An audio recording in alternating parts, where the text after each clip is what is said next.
Well,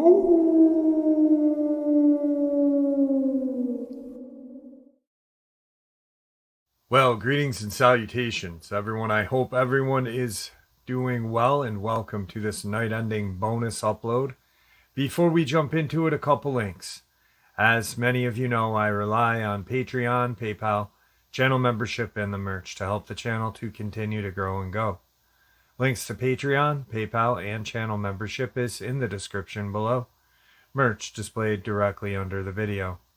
Also, Dogman Frightening Encounters, Volume 1 through 3, the audiobook versions. They were written and researched by Tom Lyons, narrated and produced by me, Jeff Nadolny.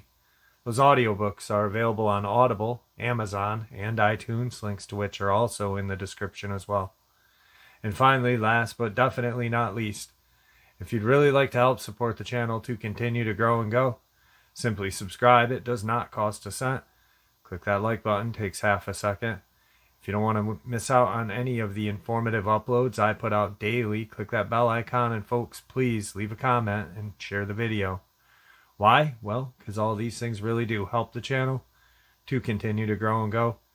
And yes, folks, they definitely do matter. Now, everyone, I have taken far too much of your time.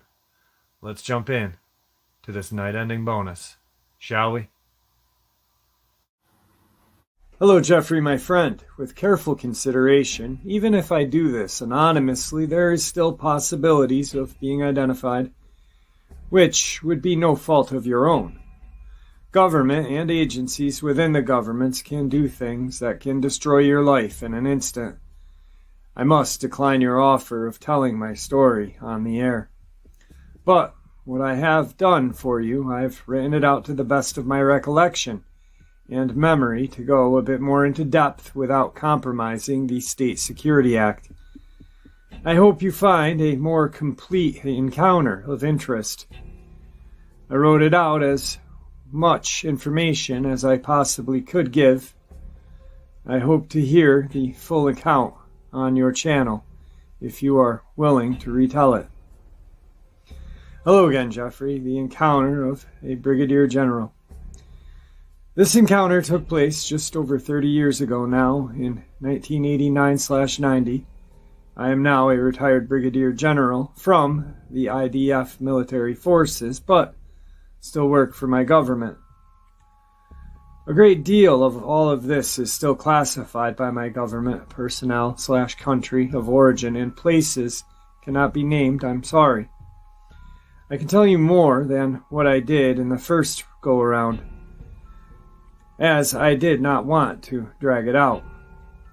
I was a full-ranked colonel at the time and head of some important Black Op operations. I was summoned by my commanding officer and informed I was going to be the head of a very unusual mission overseas somewhere in Europe, and all of the men were specifically picked. I was told this mission was to locate, retrieve, or take out target or targets. I was handed a file that had stamped in red top secret classified. My CO said only, "You and the government agent that you will meet at the other end may see this." The government agent was female. We will name her Laura. She was placed for a number of reasons. One, to give the impression of a family unit.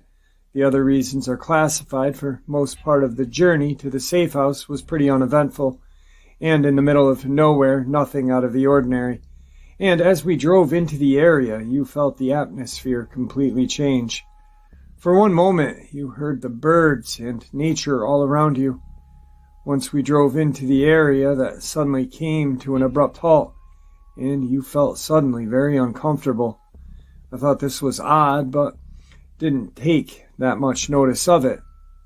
The house was 3 stories in height as we came to a stop and got out of the vehicles. Agent Laura, knowing our ETA was waiting on the doorstep for our arrival, did not go unnoticed by one of the only 2 families that remained in the area. The neighbor came over to us, who we will call Jonathan. He said it was nice to have new people moving into the area, as well as other families had all of a sudden packed up and never came back. I will fast forward it a bit as this was just over 2 months for this operation. Over the period of time that we were at the safe house, we had a number of strange encounters. I was informed that a dark figure had been seen running through the woods, tapping on the glass late at night. Strange noises, scratch marks, huge piles of crap. Jonathan was also the neighbor that had a golden retriever one evening. He came over and he was telling us about the other families that lived there, who had young children and animals, cats, small to medium to even large dogs that had disappeared over a matter of months. Let's get to that night in question. It was one of those extremely hot Indian summers that we were experiencing. I shared my quarters with my captain, who we will call Jay. He was the second highest ranked officer next to myself. It was so incredibly hot that night you couldn't sleep, and if you did not sleep very well. I woke up around 3-ish, and all of a sudden I heard this dog suddenly cry out in pain. Then it was quiet. About 5 or 6 minutes later I heard this thud in the backyard. I continued to lie on my bunk, and then all of a sudden I heard something going crunch, crunch, crunch. And then you heard a ripping sound, and again you heard that crunch, crunch, crunch. I quietly got out of my bunk and walked over to the window. At the bottom of the yard was this massive black shape that had somewhat of a silvery shine thanks to the moonlight that night. Whatever this was, it was sitting on its back legs, its back straight like a person, crouched down. Its head was massive with 2 very pointed ears on the top of its head, twitching about frantically, listening for any sound it could hear. Captain J was still sleeping, much to my surprise, and all of a sudden I heard this voice. A voice that was very guttural, very deep and powerful. I heard it say, "First of all, I know you are watching me." It started to stand and looked right at me. At the same time, I saw these deep, yellow-orange, burning eyes suddenly appear.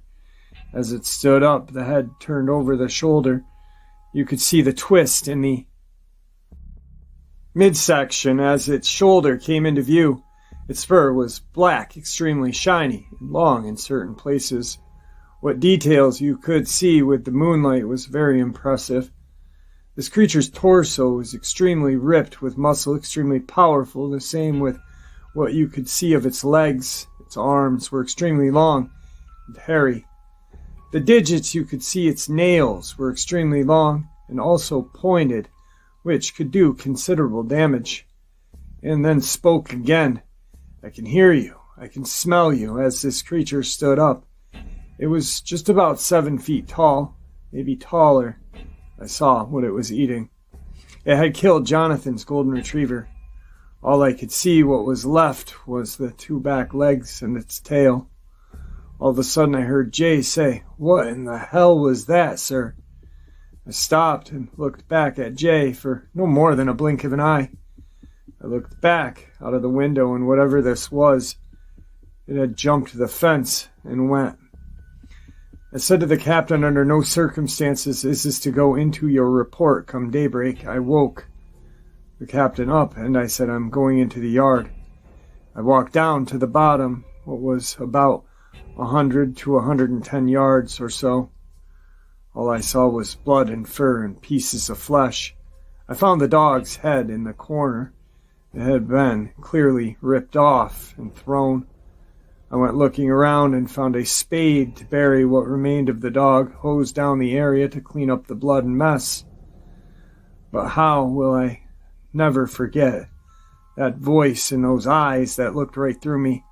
A day later, Jonathan comes over and asks if we have seen his dog.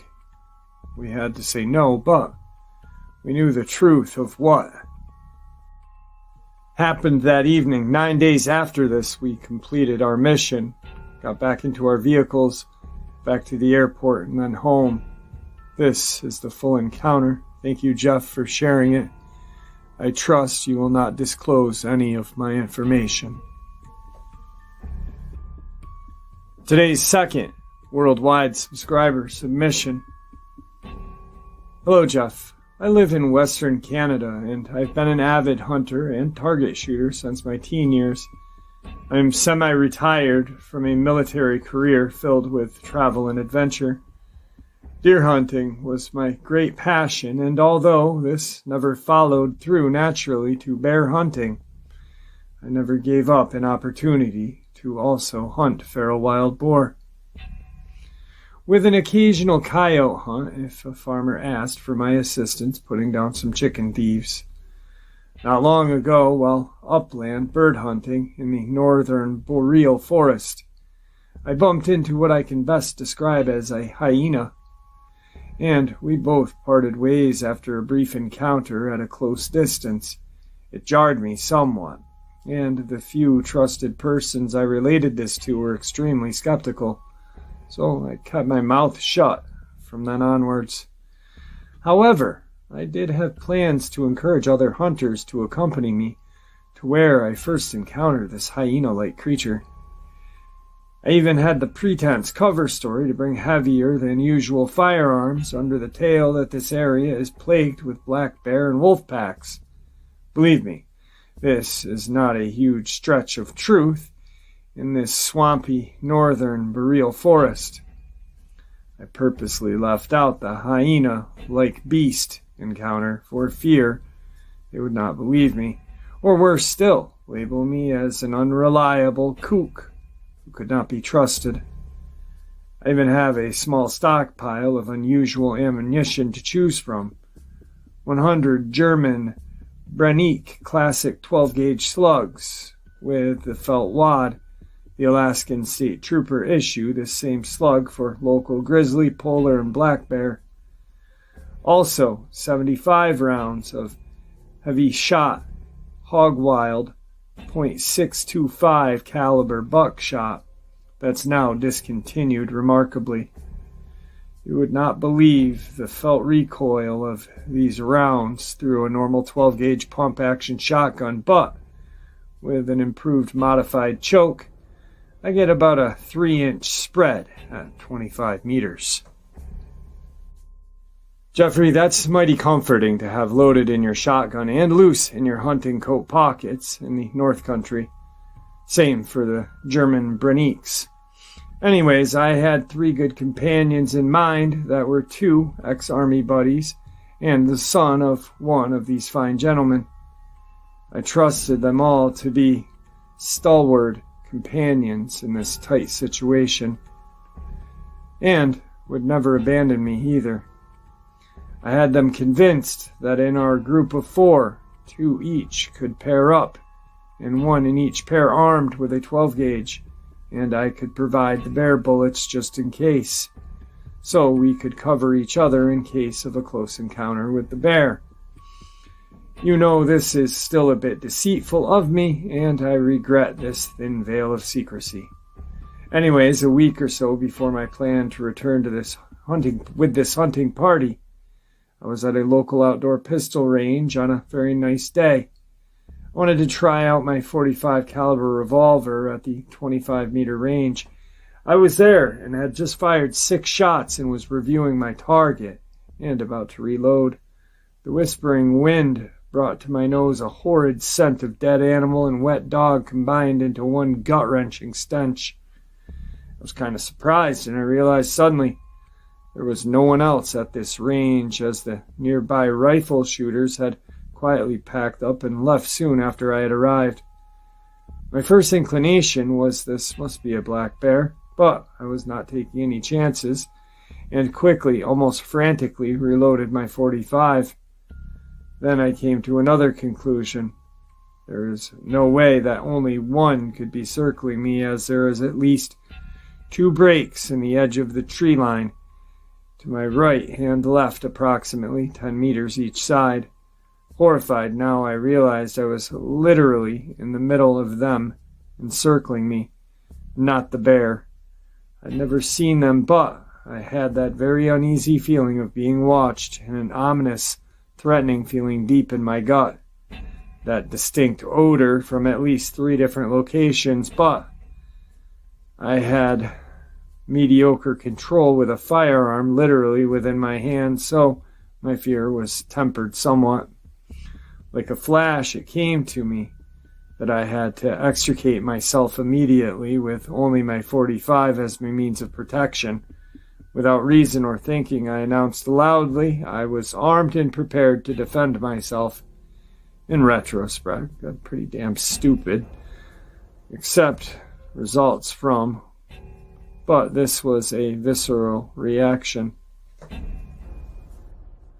Loaded gun held muzzle upwards, I walked quickly back to my Chevy, keeping my trigger finger alongside the trigger guard, all the time trying to watch my 6 as well.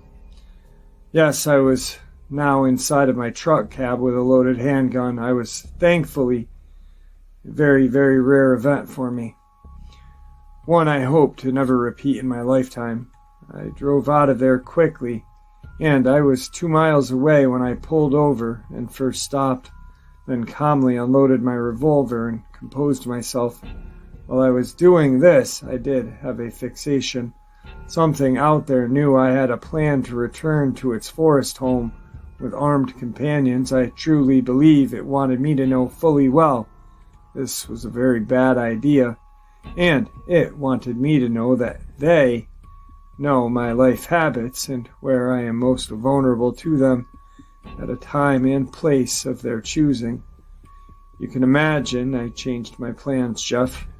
I did not follow through with my initial plan, and only once did one of my army buddies question my reluctance after initially being so enthusiastic to guide them to this one remote hunting spot. And I have never had this happen to me ever since at the outdoor range. It was not hard to provide a fabricated excuse to my buddies, and I definitely feel this is the better outcome. I don't believe we truly do understand the nature, true capabilities of this very unusual forest creature, Jeff. I don't have the tools or means to evaluate this threat.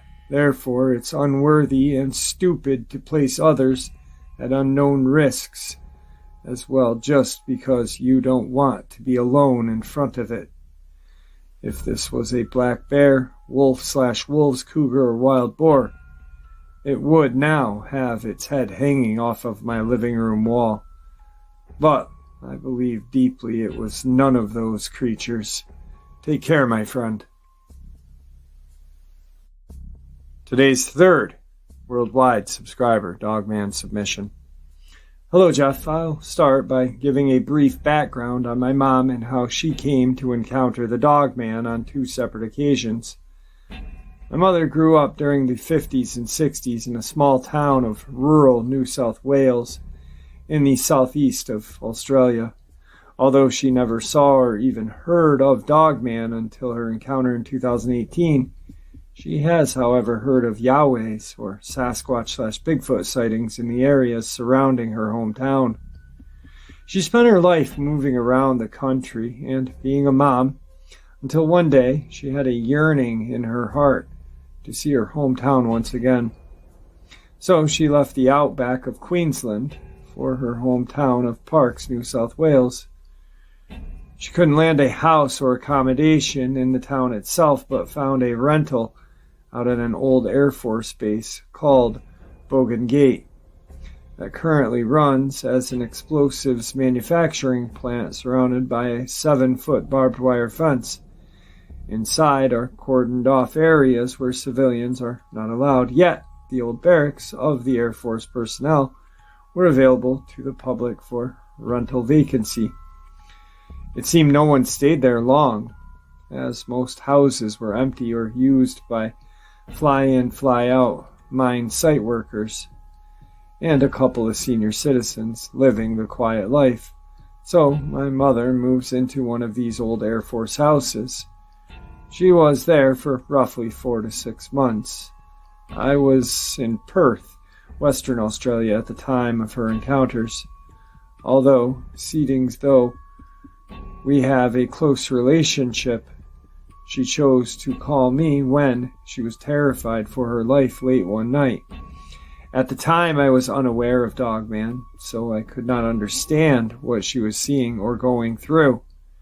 She told me a kangaroo got through her window. She screamed and it took off. I thought nothing of it, calmed her down with a conversation, and finished the call and went to sleep.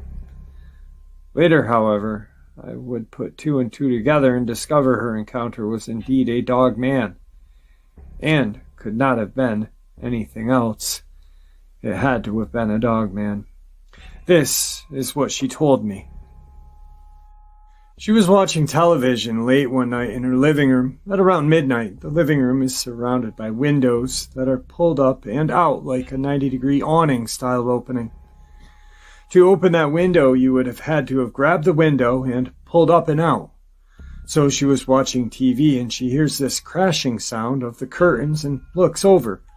At about 5 meters away is this black arm reaching in. She claims she saw not only the arm, but a chest as well, and a big one at that. Someone apparently getting in the house. She thought it was one of the islanders of the fly-in, fly-out workers across the road breaking in drunk or something. She screamed and it took off. This is where it gets weird. Her second encounter confirms in my eyes that the black arm and huge chest was a Dogman. She heard it banging against the glass window, again in the living room. She looked over and saw what she said was a black kangaroo. And living in Australia, I can tell you kangaroos are never black. It was banging its face against the window on the outside of the house, 7 feet off the ground. Not jumping like a roo, but headbutting the glass and making a bleeding sound she could not describe. She was sounding terrified at the time, crying when she was talking about it. Would a roo do that to a person? No way. She has always felt like she was being watched, and when she called me that night, she told me a kangaroo jumped through her window. Later, she told me its face, chest, arms were black, shaped like a man. She could hardly describe it, like she was remembering scenes from a dream.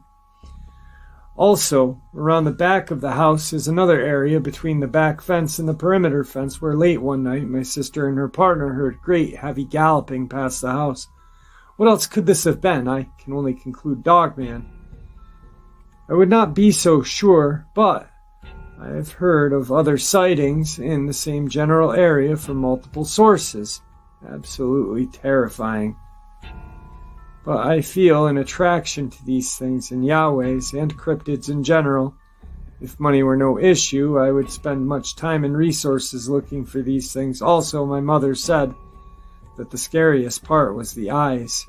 She said in that split second when that black kangaroo was headbutting her living room window. She said the eyes were penetrating and extremely creepy, but these encounters lasted only a small collection of moments. My name is N.H. and I live in Perth, Western Australia. Present this how you would like, Jeff. Thanks for giving your time and consideration to mine and my mother's encounter. Today's fourth worldwide subscriber submission. Hello, Jeff. How are you? Okay, well, here goes. I am still trying to clean crap out of my underwear. So I work in the mining game and often travel from Perth to Western Australia to the far reaches of our great state. This encounter happened in one of those trips just a little under a month ago. The drive is about 2 days to get to where I was going, so I left early in the morning from my midway point at around 2:30 in the morning. But for some reason I couldn't keep my eyes open, so I decided to pull over in one of the many rest stops on the side of the road. These are nothing like your rest stops in the States. Generally just a dirt track off the highway, no facilities. I pulled in and rolled back the seat to grab 20 to 30 minutes of shut-eye. I left the truck running because it was cold outside and I had the heater on. I must have dozed off because the next thing I knew I was woken by scratching on the glass on the passenger side of the truck. Didn't think much of it because there was no one out there.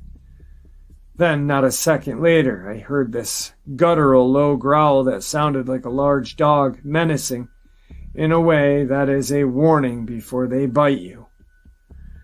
I literally was paralyzed with fear to the point of noticing I was now sitting in a puddle of my urine. I was that scared and I could not move or breathe. I just stared at this thing, unable to comprehend what I was seeing.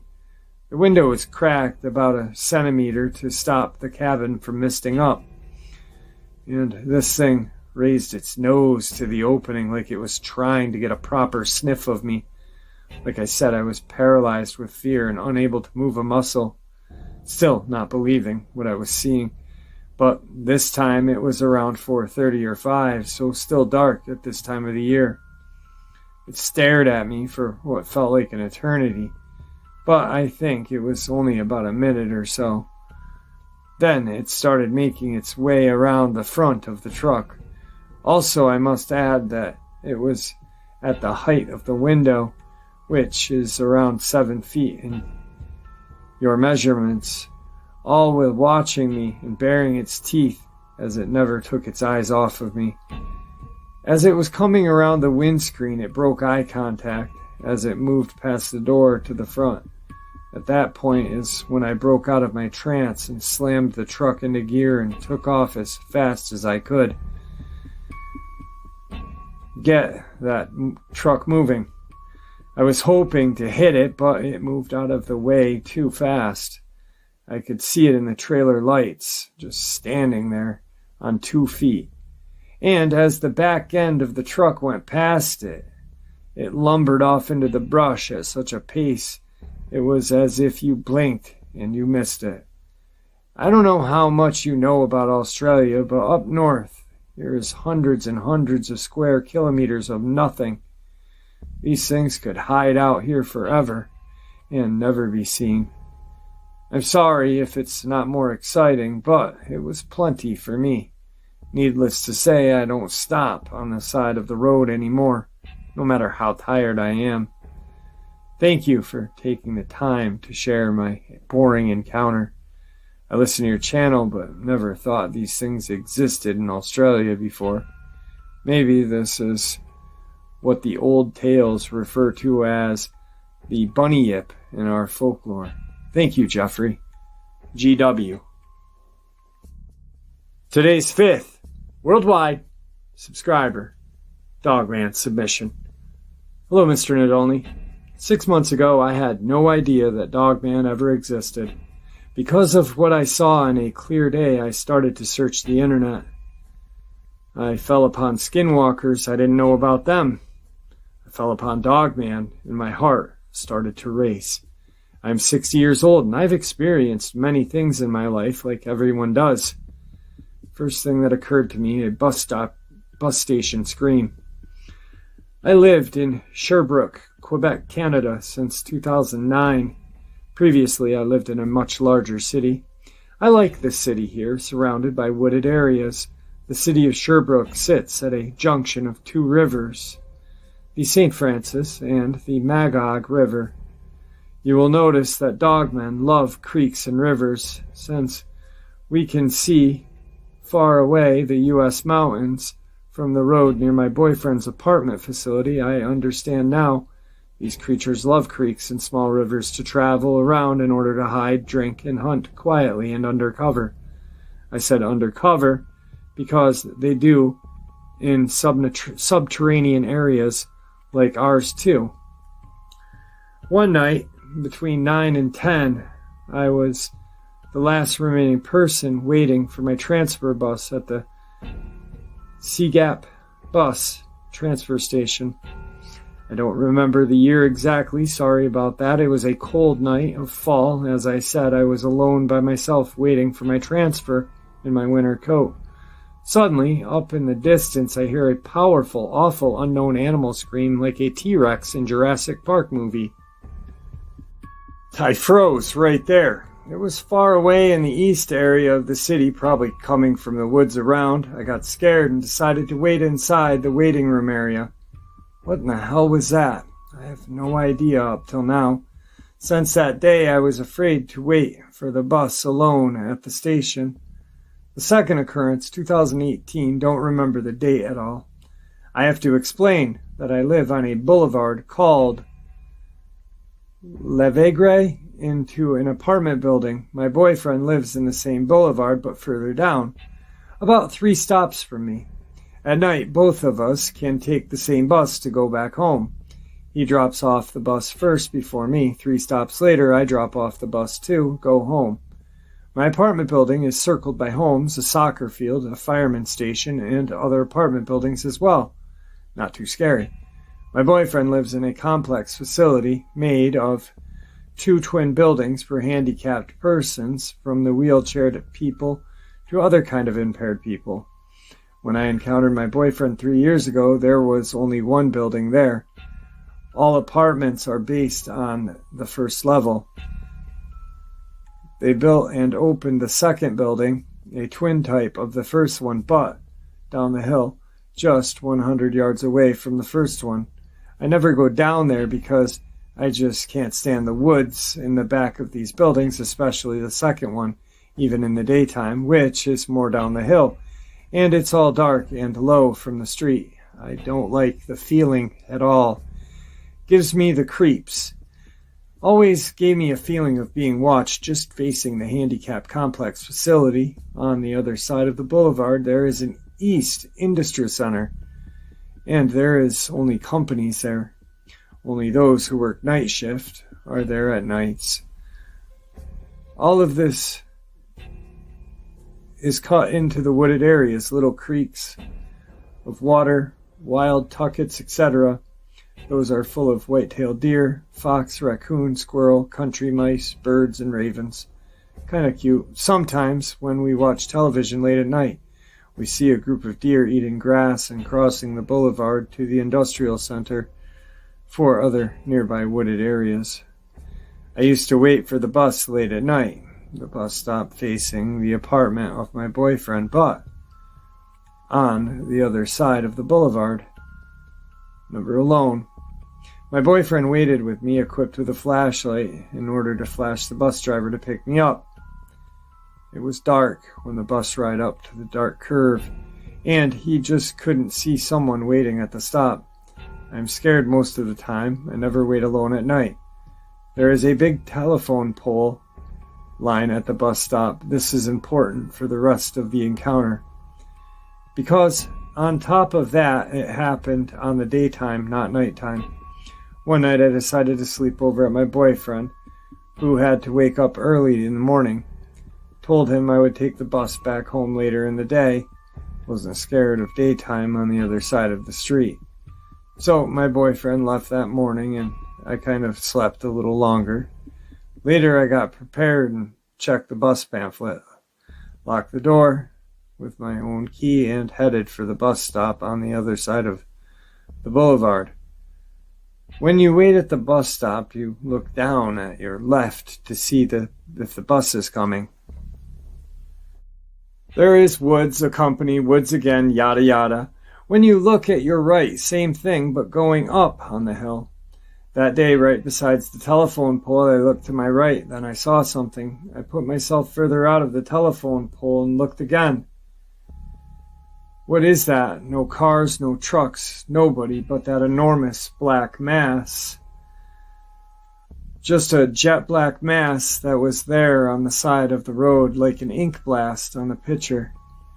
Wasn't moving, lasted 20 seconds, and was on the same side of the street as me now, about 50 yards away. My mind was racing. What is that? I thought it was a lost cow. Nope, not a cow. Not a bear, not a bike, not a car, not a motorcycle, not someone. Why, all of that would be jet black, first of all. Not a biker, not a bicycle, not one or a group of deer. Deer are not jet black. What the hell is it? Looks like something half seated by the road like animal. Definitely not a bear. No bear looks like that. There is no bear here, not a dog. Much too massive. My head was trying to apply the right label to this thing. It looks like it was frozen right there. I turned my head left to see if the bus is coming from down the hill. Yes, it was coming. I turned my head right again. The thing was not there anymore. 2 seconds, it was gone. Took my bus and looked out the window. Nothing. The aftermath. Was not scared, didn't know anything at the time. Searched for a black thing on the road. fall on Dogman, jet black Dogman, froze, and all the hair on my body stood up since that day. 1. Scared the heck out of me to go outside after dusk even though the sighting was on a beautiful day. 2. Ordered and read Linda Godfrey's book, Real Werewolf, True Encounters of Modern America. Realized that the thing was very smart because he got in view only to cross over the boulevard when it did not see or hear cars coming. 4. Froze when it realized I was by the side of the telephone pole. He thought he or she was alone. 5. Took the moment I look on my left to disappear that fast. No idea if it stayed on the same side of the road or not. 6. Couldn't believe its attitude, pretending to be frozen in order to mix me up. Very clever. 7. Told my boyfriend to never walk home after dusk. He does now. Thank him for listening to me so dearly. Told him not to do any landscaping unless it's morning, and garbage also, never out at night. 8. Did not know about Dogman before this. 9. I am very stressed out now. Have nightmares, lack of sleep. 10. Will never be the same. Became obsessed. Scared like hell to go outside by myself. Number 12. Still don't know what it was, but nothing I knew for sure. 13. Took me 2 months to go back to my boyfriend's place day or night. 14. Don't want a house or an apartment near a wooded area or in the countryside ever. Told my daughter not to buy a house in the country or near the woods. Don't want my grandchildren to go camping ever. Well, there you go, folks. Tonight's night-ending bonus, just jam-packed full of terrifying experiences. I hope you enjoyed them as much as I enjoyed sharing them with you. I'd like to thank you all for supporting the channel. It is, after all, your support that keeps the channel growing and going. And honestly, what gives people a chance and a place to share their experiences and theories judgment-free. Just simply treat it with the respect that we all deserve. Thank you. Everyone, please stay safe, happy, healthy, and ever vigilant, keeping an eye on our children, our pets, our family, and friends. These creatures are real. They are out there, and they are definitely dangerous. Share this information with the people you love and care about, and it may just help save their lives someday. Until next time, never stop asking questions. Never stop searching for the truth. God bless.